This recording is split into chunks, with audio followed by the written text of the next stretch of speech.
Welcome to Kicking Your Teens' Troubles to the Curb with host Christina Nation, the ultimate guide for parents navigating the challenging yet rewarding journey of raising teenagers.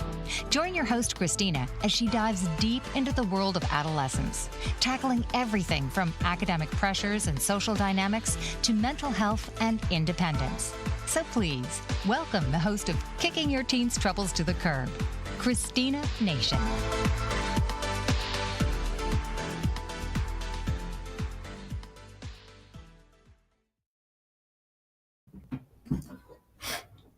Hello and welcome. I'm your host, Christina Nation, and this is Kick Your Teens Troubles to the Curb.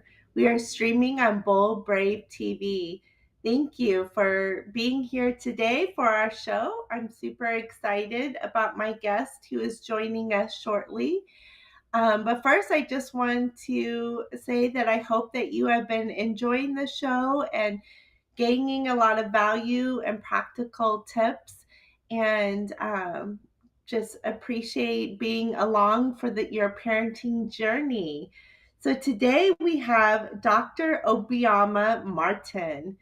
I'm going to go ahead and introduce her real quick, and hopefully she'll be with us in just a moment. So, Dr. Obioma Martin is a renowned business strategist, transformational facilitator, and best selling author dedicated to empowering women and families. As the CEO of OMAX Institute and Amazing You Publishing, she has mentored thousands from GD to PhD and from employees to entrepreneurs. A certified biblical counselor and leadership coach, Dr. Martin is also a devoted mother of 4 sons aged 12 to 32 and a daughter who's 30. Today, she shares wisdoms and strategies to help families thriving against all odds. And she and I co authored the book Against All Odds. You can find that on Amazon. So I'm so excited to have you on the show today. Hi. Hello, there you are. How are you today? I'm so grateful that I made it on here. Oh my goodness. Happy to have you. All right. So I have asked my community a few questions to ask. hmm So we'll just go ahead and dive in. How's that sound? Sounds good. All right. So, in your experience, how has peer pressure evolved with the rise of social media, and what practical steps can parents take to help their teens navigate this? This is such a on time question because our children are inundated. They're bombarded with the pressure of what everyone is saying and everyone doing on social media. So one of the things that I do with my children, always done with my children, is reaffirm to them who they are. And who they are is not dictated by what anybody says in school, on social media, or anywhere else. And so as a parent, it's very important that we validate. I understand that you don't like what someone said about you, or you don't like that they didn't include you, because that's a lot of what our children deal with is rejection. That's the biggest thing that they deal with. And so it's so important for us to reaffirm them and consistently tell them how accepted they are. Like, you are accepted, you are valued, you are appreciated, you are loved, regardless of what those people say on social media. And then also talking to them about who really is a friend, and why they should not value the opinions of people who are not their friends, or who they don't even have a real relationship with, and people who don't even know them. Right, right. I love that. Yeah, it's such important in this day and time of social media. and how it is affecting our teens and tweens nowadays. And I think that's such an important key is affirming who they are, and having that building that self-esteem and confidence that they're not needing the external validation from those that aren't even close to them, right? Yeah, thank Absolutely, absolutely. And here's the thing. A lot of times our teens think that we are old or we're old fashioned or we don't get it. And just being relatable and being transparent with your teen means all the, it means everything to them to say, I understand that the times may be different because we didn't have social media. However, the rejection is still applicable. We still dealt with rejection from the in crowd and the cliques and the all. It's the same. It's a different era, but it's the same. We still dealt with bullies, and so I oftentimes will always share with my children the things that I endured and the things that I went through, and just really the importance of self-affirmation. Yeah, yeah. So important. Thank you. Yeah. And so, speaking of that, many teens do struggle with those identity issues, right? Especially in that culture of comparison, like you're talking about. So, how can teens exactly, or how can parents support their teens in developing that strong sense of self? Absolutely. So what first and foremost, it's so important that we as parents model the way. Mhm. And we model the way in a way that's simplistic, not over the top, not like we cannot be to the extreme. We have to model balance. And if we don't have balance, it's really going to be hard to model that for our teens. If we don't practice self-efficacy, if we don't practice self-love, it's going to be hard to model that for the teen. And so as a parent, from one parent to another, the first thing I would invite you to do is focus on your own journey of self development and self healing and self love so that you can give from the abundance of what you already give to yourself. It's challenging when you don't have it and when you don't practice it and when you don't embody it. Right, right. Like I always say, it always starts with us, It right? starts with us. And I have to Yeah. tell you, and for me, I know that this absolutely works because me and my teenagers, they're not so teen anymore. My baby is 12. My other children are 20, 24, 30, 32, right? But I remember when they were teens, and I didn't always have self-efficacy. I didn't always have self-love. And so they watch me go through sadness and depression. And they watched me navigate my darkest times, and how I was able to nurture myself and love myself through it. And so when I have conversations with them now, on the other side of that, they tell me how, Mom, watching you helped me. Hmm. Yeah, yeah. Like I always say too, is, the journey of raising our children is growing ourselves as well. They're our biggest teachers, and we go right alongside them, learning and growing and developing ourselves so that we can then teach them to do the same. So, yes, definitely. All right. So, how do you think biblical principles help teens make, wise decisions in today's complex world? Now, here is the thing. Again, it kind of goes back to what I just said. Number one, the Bible says that we are to love our neighbor as we love ourselves. So we Mhm. can't love our neighbor if we aren't first loving ourselves, right? So Mhm. we first have to practice self-love, self-efficacy. That's number one. And then number two, in Colossians 3 and 12, it talks about putting on this wardrobe that Christ has already set before us, which is meekness and kindness and patience, right? And then it says the wardrobe that never goes out of season, that is to be worn no matter what, is love, right? That is Mhm. the garment that we're supposed to have. And so everything is rooted in how we love ourselves. Everything is rooted in how we love ourselves, because the truth of the matter is how we show up is a mirror image of how we feel on the inside. Think about Right. that. Like if you're showing up and you're not showing up as your best self, that's because on the inside, you're not feeling like your best self. You're sad, you're depressed, you're anxious, maybe you're in pain, maybe you're grieving. Whatever is going on the inside of you is going to show out or show up on the outside of you. So it's very important to be self-aware.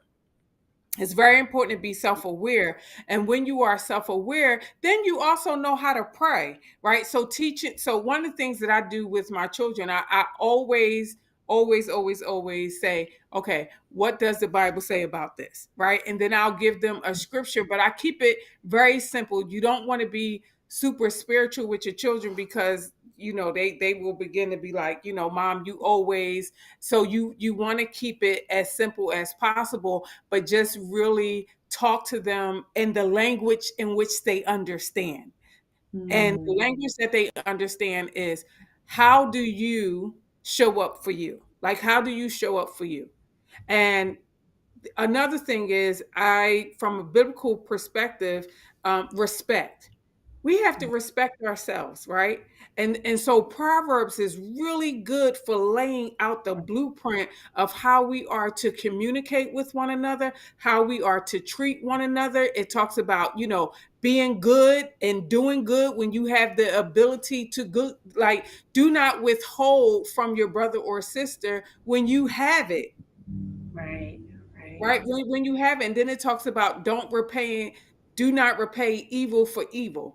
It talks Right. about blessing those that despitefully use you and curse you. And then my favorite is Proverbs 3, 5, and 7, which says, lean not to thy own understanding, but in all thy ways acknowledge Christ. And so I say, from a biblical perspective, practice pausing. Mhm. Practice pausing so you can think about what you're thinking about. Because a lot of times we respond based off our emotions, and our emotions should not be our God, God. They should be our guide, Guide, You're right? To right. help us navigate. Okay, I'm feeling like this. Why am I feeling like this? Why am Yeah. I irritated because they said or did whatever? Why did that hurt my feelings? Why do I care? Like, we have to teach our children, our teens, how to ask themselves, like the five whys. Like, ask yourself the same thing 5 times. Why? Why do you feel like that? Why do you feel like that? Why do you feel like that? And if they get the same answer, each time they ask themselves why, okay, now we're on to something. But if your answer is changing, then maybe it's not really valid. Right. Right. Yeah, I love that. So as we, model for our teens, the characteristics and that we hope that they have, we can also point them to Jesus as a model and point them to the scriptures. Like the book of Proverbs is the book of wisdom, right? That Yes. teaches us what we need, right? Yes, it's I the love that. blueprint for life. It's the blueprint for how we do any and everything. Yeah. Absolutely. Again, we have to model the way, though, because one of the things about our children is our mirror. They do what we do, not what we say. Hmm. Right. So if Definitely. they don't see us being kind, if they don't see us, praying, if they don't see us being conscious of how we show up and how we treat other people, they're going to say we are a hypocrite. Right, right. Yeah.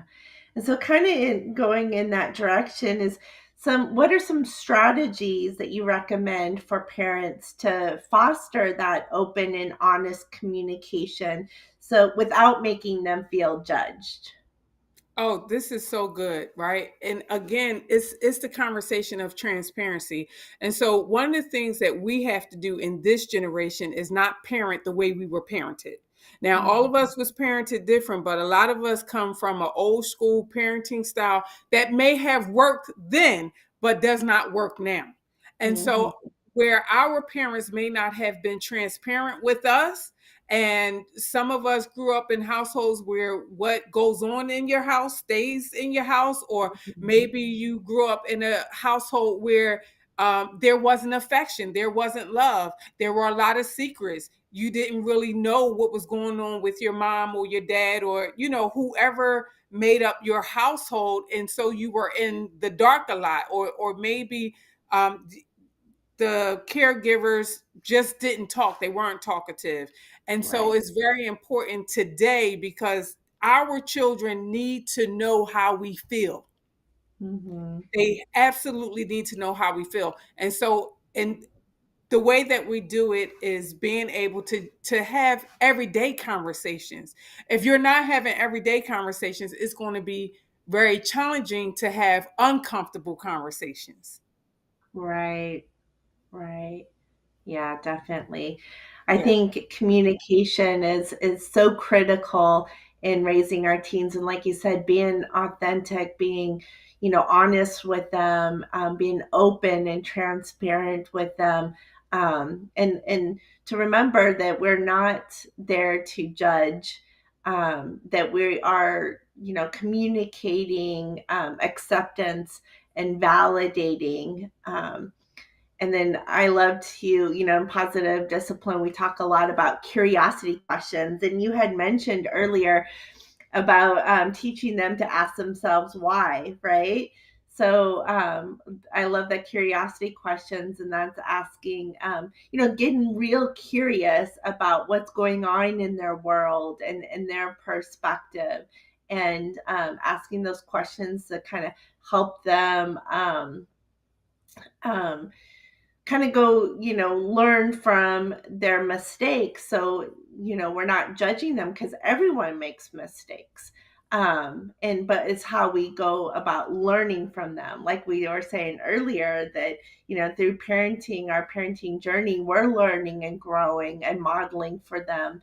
In the same way, we can teach them how to learn and grow from their mistakes in a non judgmental way, but then just letting them know that, or helping them process with those curiosity questions, that learning from that mistake. So I And here's the other thing. We have to learn how to create safe spaces for our children. I had to learn that. My daughter, I have four boys and a daughter. My daughter had to teach me once she, became a teenager, because she stopped talking to me because she said that I was judgmental. Mhm. And I really had to pray, because nobody taught me how to have these conversations and not be judgmental. All I know how to do is be a mom. I don't know how to be a friend, right? And so as our children get older, they need us to be able to navigate from being the parent at 13, 14, 15 to when they get 16, 17, 18, and 19, 20. That relationship transitions, and they need us to be more loving, more compassionate, more of a sounding board, and not the disciplinarian, not the mom. And I had to learn that. I had to learn how to become a great listener, and then ask, do you want me to help, or do you want me to listen? Yes, yes, I love that. Do you want me to help or do you want me to listen? Yes, yeah. I think so many times as parents, we kind of jump into wanting to fix things, wanting to Yes, solve things, wanting to, and a that's our lot of natural times our go-to. teens, yeah, and they just want to be heard. They just want to be heard and validated, right? Yeah, I love that. So, kind of speaking of, you were speaking earlier, how can parents enforce healthy boundaries around technology? So, like we were talking about social media earlier, then how can we go about enforcing, healthy boundaries around technology while still allowing the teens to have some independence? Absolutely. I love this question. So for me, I am not the helicopter mom. I do not I do not put all of the different things that we can put on our children's phones so that we can monitor the screens and all of that kind of stuff. What I've really focused on was building trust with my children. And because I have boys, when I had my daughter, when she was a teenager, she didn't have social media. Like I think all we had was AOL at the time. Right. So I didn't have to deal with that, but with my boys, I've had to deal with that. And what I've done was just really built trust with them to say, this is this is what's acceptable, and this is, what's not acceptable. Like, I'm going to allow you to have this. I pay the bill. If you abuse it, I'm turning it off.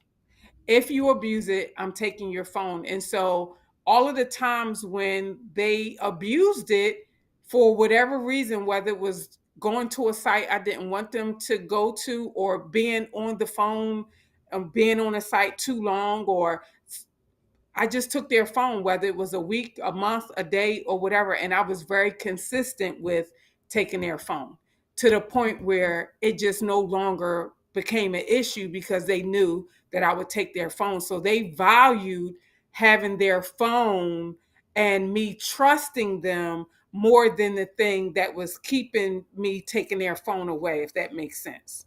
Yeah, yeah. So, when you say having those healthy boundaries, is that a discussion that you had, beforehand, that these are the Absolutely. expectations, and if you don't Absolutely. follow, then this is the consequence? Oh, absolutely. So and also I needed to be able to have access to their phone, to check their phones at any time. So one of the things that I would do so randomly is just walk in their room and sit next to them, or we could be anywhere and I would just join their conversation. Like, I would historically and notoriously do that so that they could never plan on it, but just knew I need to keep whatever I'm doing clean and on the up and up, because at any given time, my mom is going to take my phone. She's going to join the conversation. Like, I would literally join the conversation and say, this is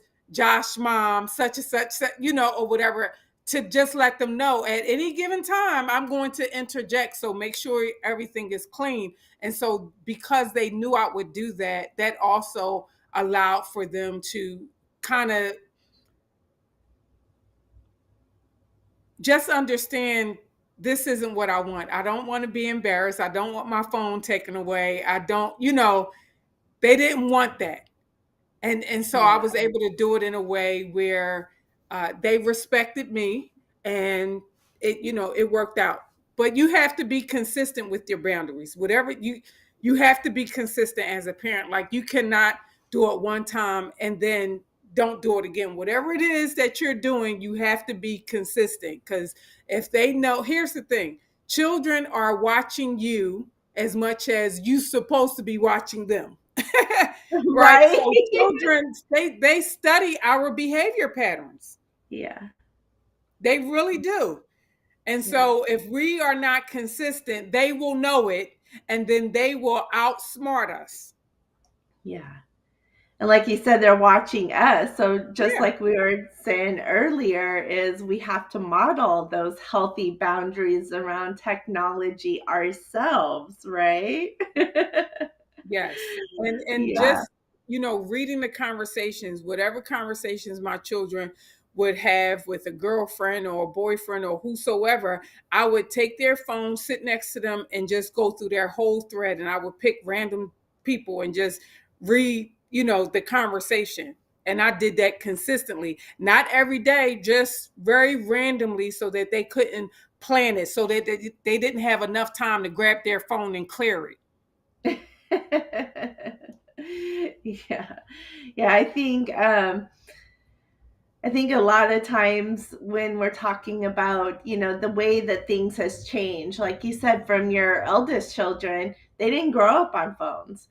And now your 12-year-old, that's probably a big a big difference, right? Right, because my 30 and my 32-year-old, they didn't have cell phones. My 24-year-old didn't get a cell phone until high school, and my 20-year-old, he had a phone in middle school, and my 12-year-old had a phone. He's in 7th grade, and I think he's had a phone since 5th grade, right? So Right. times are different, and because times are different, they have to have a phone because all kind of crazy stuff happens at school, and we need our children to be able to, send us the bat signal and say, "Mom, Dad, come get me. This is going down." I actually had a situation with my 20-year-old in 8th grade where a child was going to blow up the school, like, because his dad was in the military, so he had access to guns and all kind of stuff. And my son actually saved, the school. Like, they investigated the whole thing. It was a real threat. And he Wow. called me and asked me like what to do. He said, "Mom," and the thing about it is this child was telling everybody what he was going to do, and nobody believed him. And I told my son what he needed to do.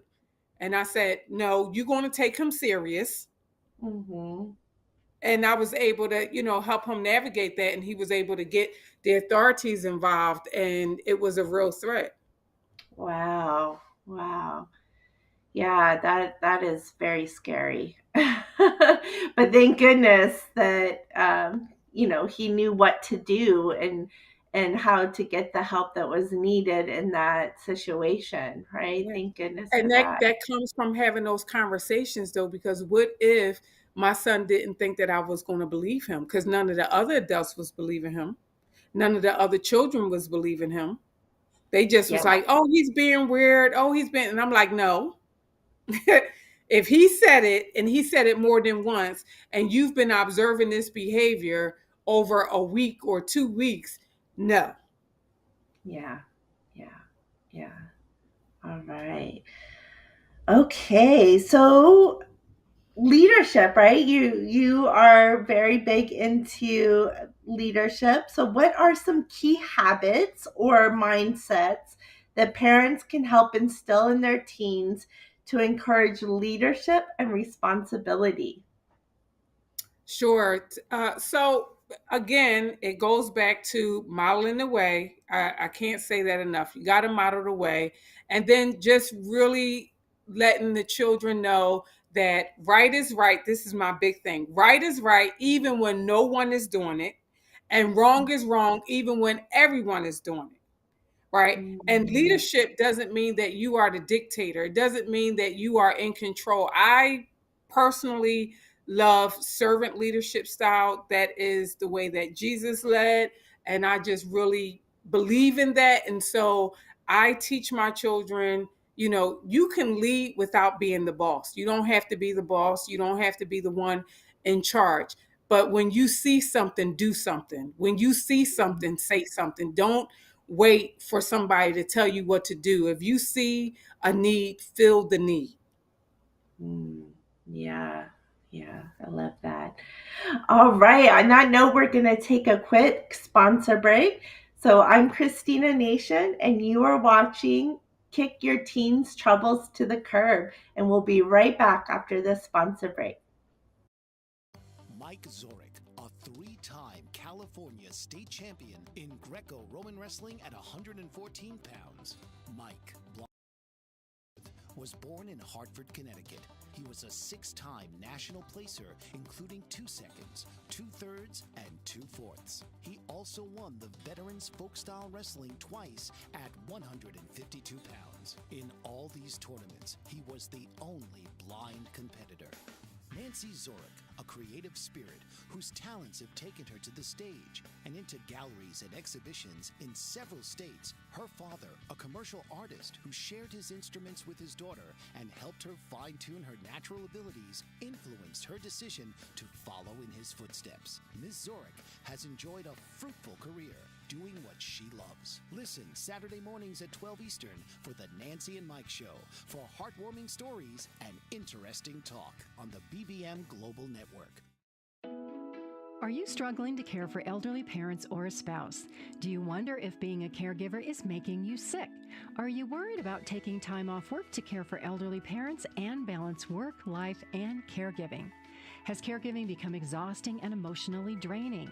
Are you an aging adult who wants to remain independent, but you're not sure how? I'm Pamela D. Wilson. Join me for the Caring Generation radio show for caregivers and aging adults, Wednesday evenings, 6 Pacific, 7 Mountain, 8 Central, and 9 Eastern, where I answer these questions and share tips for managing stress, family relationships, health, well-being, and more. Podcasts and transcripts of the Caring Generation are on my website, PamelaDWilson.com, plus my caregiving library, online caregiver support programs, and programs for corporations interested in supporting working caregivers. Help, hope, and support for caregivers is here on the Caring Generation and PamelaDWilson.com.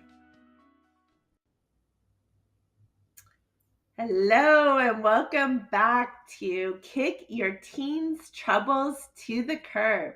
I'm your host, Christina Nation, and with me today is a good friend, Dr. Obiama Martin. Thank you for being here. Thank you for having me. We've been having a great conversation. I'm, just having such a good time here, bringing up lots of important key takeaways. So another question that my community was asking is, what are some key habits or mindsets that parents can help instill in their teens to encourage leadership and responsibility? Give the teens responsibility, right? If they don't have an opportunity to be responsible, then, it's going to be a challenge. So one of the things that is really important is, teaching our children how to be responsible with little things like their room, their chores, their money. And for those of us who are believers, tithe, offering, giving, when we are in community, right? When we are in community, when we're out in community, whether we're in church or just any community space, modeling the way. Again, you see a need, don't wait for someone to say, oh, can you pick that up? Or, oh, can you help me do this? If there is a call to action and you have the gift, the talent, the skills to do it. And don't always look to be paid. Has really been priceless for me. All of the wonderful paid opportunities that I have received in life came via the way of volunteerism. Because I volunteered and people saw me leading and sewing and serving and taking the initiative to contribute, to be an asset when there were opportunities for a paid position or a contract, I was the first person that they thought of because of how I served. Right. So I always say, serve your way to the position that you want, or serve your way to the results that you desire. Yeah. I love that. And, I guess that's kind of how I've always been as well. And I didn't think of it until you put it in that way. But yes, being there, being to serve, and that's how we can show them that responsibility is having a serving attitude and volunteering and you can start volunteering with your kids at a young age and continue to do that as they grow older. Definitely. Yeah. Mm-hmm. And how Right. does some of that? No, go ahead. I'm sorry. How does how does some of that, giving responsibility, like you said, starting with some small things, being responsible. And I love what you said in the beginning too about, teach them responsibility by giving them responsibility, right? And I think that's so important. And nowadays we tend to do too much for our kids, right? So just giving them responsibility over their own space and their own things. And then as they grow older, how might that shift change? What those responsibilities might look like as they get older and older?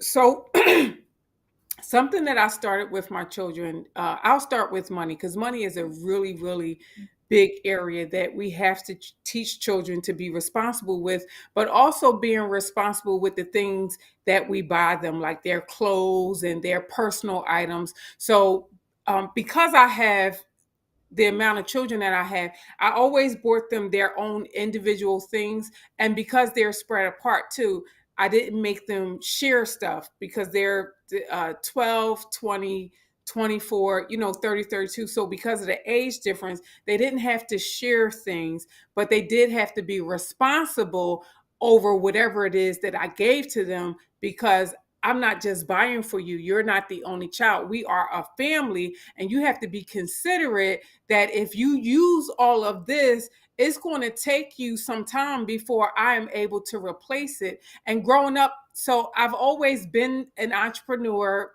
throughout, since I was a teenager.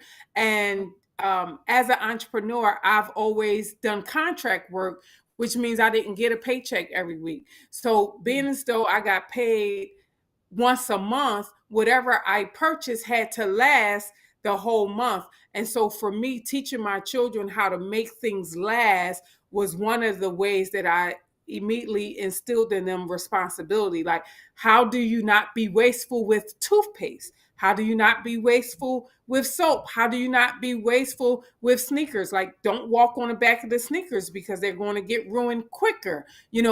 Just taking care of the things that you have. And then with money, I opened them up a savings account, and I would teach them, okay, you have $1, 10 cents, go to God. And then now I want you to think about what you're going to do with the rest of the dollar. What are you going to do with the remainder 90 cents that's in $1? If you spend it all, then a week from now, when we go here, you're not going to have it. And so teaching them how to plan for what they want. I always tell my children, okay, this is coming up. If you spend what you have now, don't ask me for something next week, because I'm not going to have it to give it, because my money is already planned out for the month. Right, right. Yeah, I think that's so important, teaching a responsibility with money. And honestly, it's probably an area that I don't feel like I did the best. And so now I'm like, okay, now how, with my younger children, how can I help teach them that responsibility? And like you said, it starts with, putting money away for tithing, putting money away for savings, putting money away for, what are you going to choose to spend on, and making that last. So Now, important. here's the other thing. Now, this is very controversial, what I'm about to say, amongst all of my friends with parents, because a lot of people don't subscribe to this. But this is one of the things that I appreciate now about my parents. When I turned 18, I had my first child at 16. And I've been paying bills ever since I turned 18. And so when I turned 18, of course, I had a job, and I also went to college, and I had to contribute to the gas bill, electric bill, phone bill. If I used my parents' car, I could not bring it back on empty. I had to put gas, in the car. I was responsible for paying my own phone bill.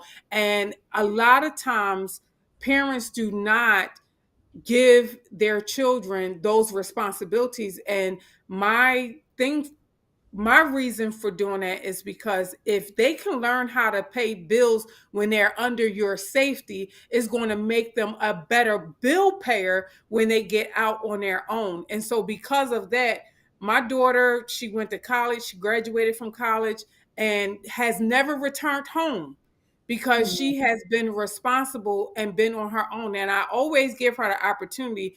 If you ever need to come home, you always can come home, but just know you have to pay half of the bills.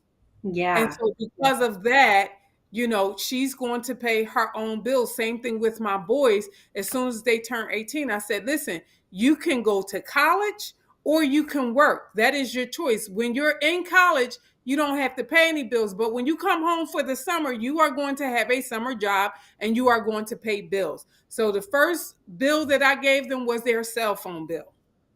Yeah. Yeah. I love that because, nowadays we're seeing that it's taking longer for our teens and yet, well, young adults to, be prepared to be out in the world on their own and be self-sufficient. And it starts with, what we're teaching them while they are in our home. And like you said, starting with having them, pay a bill is so important. To get preparing them to be ready to be on their own, and that's our job as parents, right, is to teach them the skills that they're going to need to be self-sufficient and successful on their own as adults, right? Yeah. Yeah, so critical. Thank you. All right, so kind of in the same line, so teaching responsibility. Another thing that we see nowadays is teens, struggling with motivation. So, how can parents motivate teens to take ownership of their future, especially when they seem disengaged or unmotivated? Having those uncomfortable conversations, So I have a child who, it appeared that the sky was always falling. Like he never took responsibility for his actions. He always was deflecting it. Oh, woe is me, pity party, the whole thing. And so every single time he had a pity party and wanted to deflect and not take responsibility for his part, for his actions, I would just simply say, tell me what happened and what Mhm. part did you play? And what did Mhm. they do? And what did you say? And so I would just have this back and forth with him so that he could see. So once we got to the end of the matter, I would say, now, how could you have handled things differently? Mhm. Right, right. Right. So, like So asking helping those them, curiosity questions, right, to yeah, help them yeah, yeah. process. And Yeah. that has also helped me not to be judgmental, but really has helped him take responsibility for his actions and also to think about his actions, because he already knows that he's going to have this very uncomfortable conversation with me around, tell me what happened, where did it start, what did she or he say, what did you say, or whatever. And what has beautifully blossomed from that is that he has become such an honest person, so much Mm. so that in school he's able to resolve his own conflict. So whenever it gets to me, the principal or the teacher are always complimenting how he resolved it. Zion Mm. took responsibility. Zion said he did this and they did that, and he apologized. Yeah. Yeah, that's such another important skill is teaching them how to problem solve, right? So it sounds like you were able to do that. And what do you think were some of the ways that you were able to teach those problem solving skills? Well, I failed with the other four.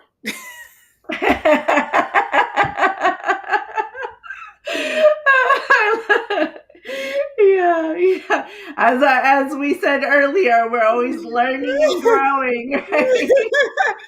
Right. So I will not tell you that I got it right with all of them, but this last one, I'm doing it right. Right. So a lot of learning, a lot of learning and growing.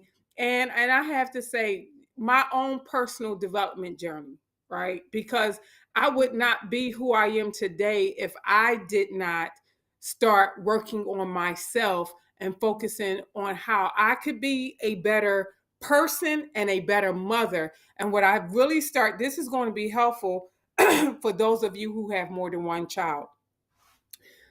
A few years ago, I want to say probably about 7, 8 years ago, I really started praying about, God, Teach me how to be the parent Zion needs. Teach me how to be the mom Joshua needs. Teach me how to be the mom Paul needs. Because I understood that each one of them needed a different mom. They didn't need the same mom. I could not parent them the same way. I couldn't just, with a broad brush. No, I really had to seek God about, based on their individuality, based on how you uniquely crafted them and created them, who do I need to show up? Who do I need to be for them? And then what is the healing that I need to do from my own trauma, from my childhood, so that I don't pass that on to them and deflect the things that I experience onto them? Right, right. Yeah, I completely agree. Being the mom of four myself, for five, six, Right. is they're all so different, Hmm. and just like you said, they all need something different. And a lot of people know my story, of parenting my daughter through depression, and before her, I had already parented her two older brothers through adolescence. And I had already been a parent coach and teaching parenting classes and thought I had it all down. And then along comes my daughter, and she has different struggles, and I needed to learn new skills and learn how to best support her through that time. So completely agree with that, and asking for guidance on how to be the best parent we could be for each of our children. And kind of going back into some of that, is you said, by that, your own journey of resilience. And that's kind of a question I had, too, is, so you've had your own journey of resilience, kind of like what our book Against All Odds is Yeah. about, is our own journeys. And so can you share a pivotal moment in your life that shaped your perspective on overcoming challenges?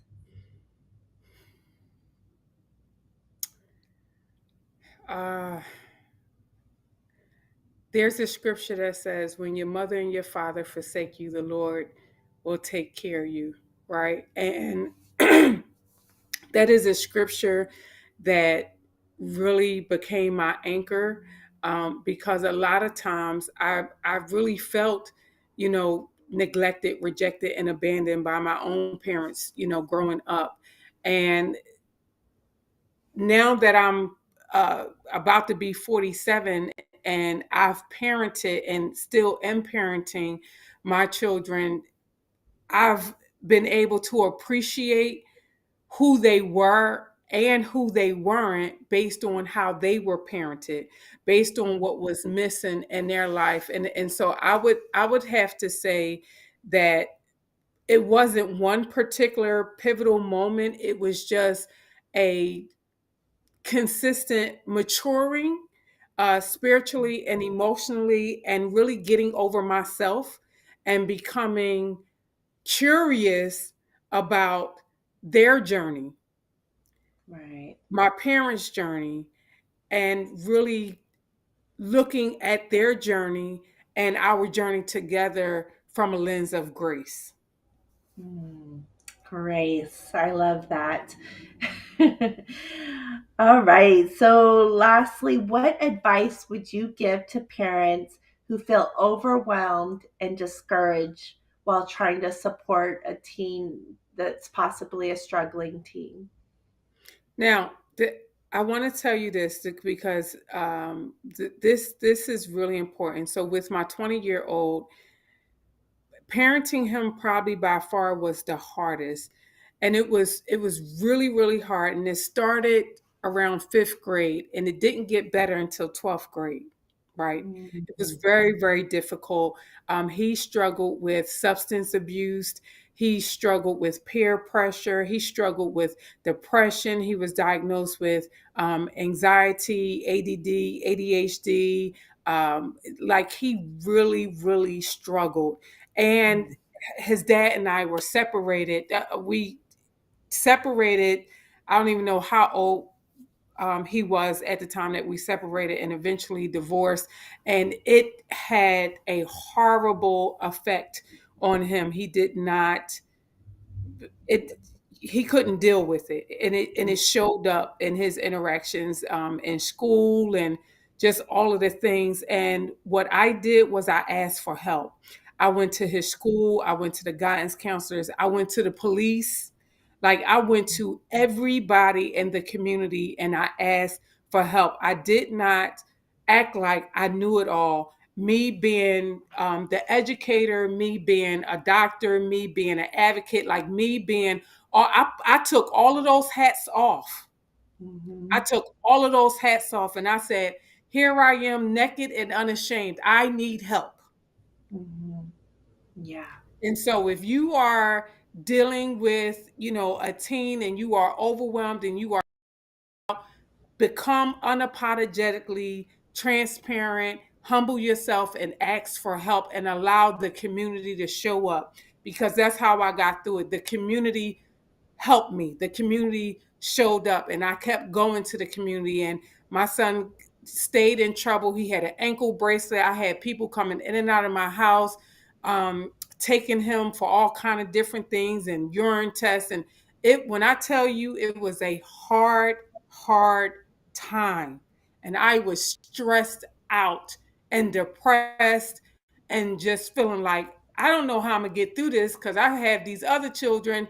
And I'm telling you, I asked for help. Yes, I Yeah. prayed. Yes, I absolutely prayed, but I also asked for help. I did not allow what I was going through to keep me isolated. I ran Mhm. to the community and I told everybody what I was experiencing and what my son was experiencing, from the church to the school to the neighboring police to whoever, to my son's friends. I enlisted the parents. Like I made sure everybody knew the sports teams he played on, the coaches. I was so transparent. Mhm.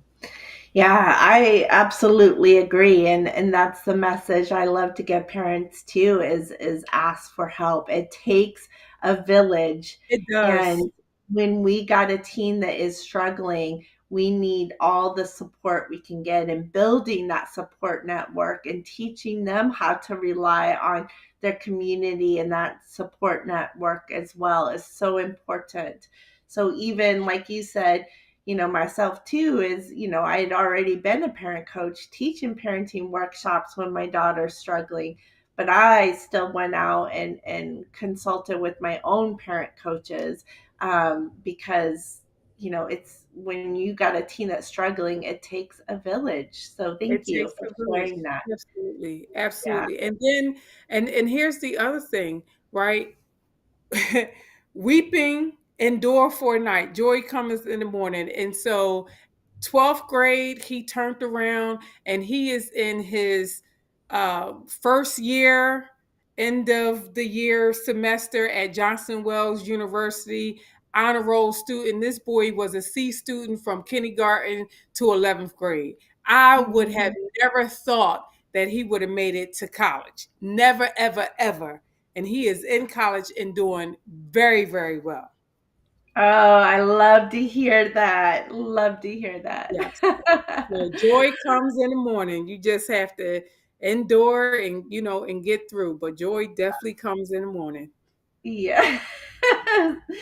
All right. So, Dr. Obiama Martin, how can our guests, our followers, learn more about you or find you? Sure, you can go to my website, obiama.org. I kept it very simple, obioma.org. I am on social media, Facebook, Dr. Obiama Martin, Instagram, I am Obiama Martin, and LinkedIn, Obiama Martin. All right. Well, thank you so much for being here. It's been such a pleasure.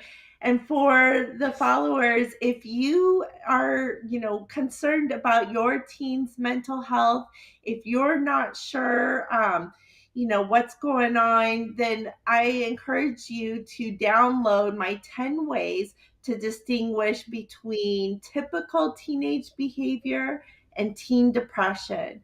And you can find that at my website, empoweredparenting.family, as well as find me on social media as well at empoweredparenting.family. Thank you so much for spending this hour with us. I hope you found a lot of strategies, practical tips, and value in this conversation. And we hope to see you next week. Bye-bye.